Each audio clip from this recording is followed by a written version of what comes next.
Hello అండి. అందరికీ నమస్కారం. Welcome back to my channel. ఈరోజు నేను ఎంతో సింపుల్‌గా, టేస్టీగా ఉండే దొండకాయ ఫ్రై ఎలా చేసుకోవాలో చూపించబోతున్నాను. చాలా అంటే చాలా బావుంటుందండి ఈ కర్రీ. అన్నంలోకైనా, చపాతీలోకైనా, పూరీలోకైనా, దేంట్లోకైనా బావుంటుంది. మీరు కావాలనుకుంటే పప్పులోకి సైడ్ డిష్‌గా అయినా తీసుకోవచ్చు. అంత బావుంటుందండి. ఒక్కసారి మీరు కూడా చూసి ట్రై చేసి ఎలా వచ్చిందో నాకు కామెంట్ చేయండి.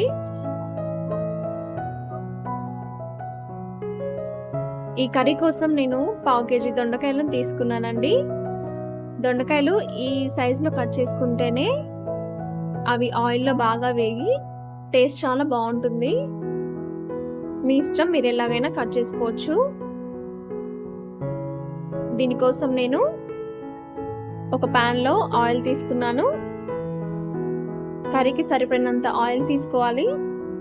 ఇందులో మీకు నచ్చిన మసాలాలు ఏవైనా వేసుకోండి. నేనైతే కాస్త దాల్చిన చెక్క, కొంచెం షాజీరా, ఒక లవంగ మొగ్గ, ఒక మరాఠీ మొగ్గ తీసుకున్నాను. అలాగే వీటితో పాటు కాస్తంత జీలకర్ర తీసుకున్నాను.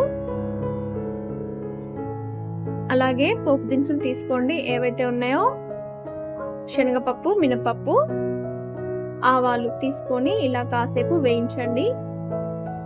ఇవి కాస్త వేగిన తర్వాత ఇందులో కట్ చేసుకున్న ఆనియన్స్‌ని వేసుకోవాలి.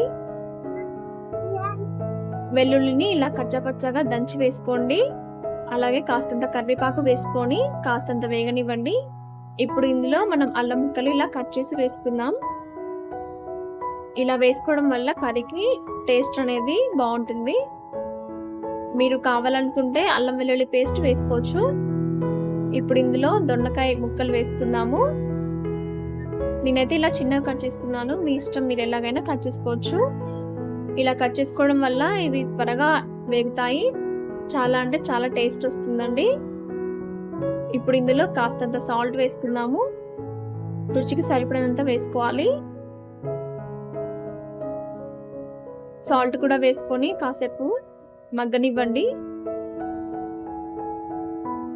ఇలా కాస్త మగ్గిపోయిన తర్వాత ఇందులో మనం సరిపడినంత పసుపు వేసుకోవాలి.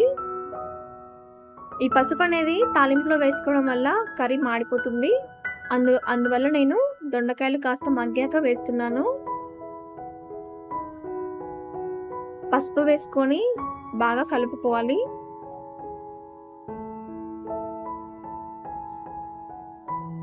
ఈ కర్రీని మళ్ళా కాసేపు మగ్గనివ్వండి.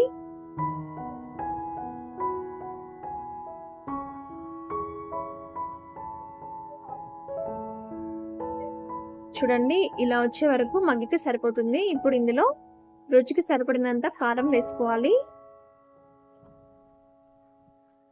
అలాగే కాస్తంత ధనియాల పొడి వేసుకోండి. ఇది కర్రీకి ఇంకా అదనపు టేస్ట్ ఇస్తుంది. ఇవన్నీ బాగా కర్రీకి కలిసే విధంగా కలుపుకోవాలి.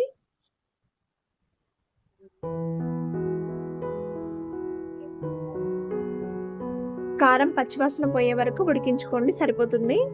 ఇలా ఆయిల్ పైకి తేలిందంటే కర్రీ అయిపోయినట్టే అర్థం. చూడండి ఎలా ఉందో. ఇలా వచ్చే వరకు ఉడికించుకుంటే సరిపోతుంది. ఇప్పుడు దీన్ని డిష్ అవుట్ చేసుకోండి. అంతే, ఎంతో రుచికరమైన దొండకాయ ఫ్రై రెడీ. చాలా అంటే చాలా బాగుంటుందండి. మీకు నచ్చితే లైక్ చేయండి, షేర్ చేయండి. ఇలాంటి మరిన్ని వీడియోస్ కోసం నా ఛానల్ని సబ్స్క్రైబ్ చేసుకోవడం మాత్రం మర్చిపోవద్దు. Thank you for watching.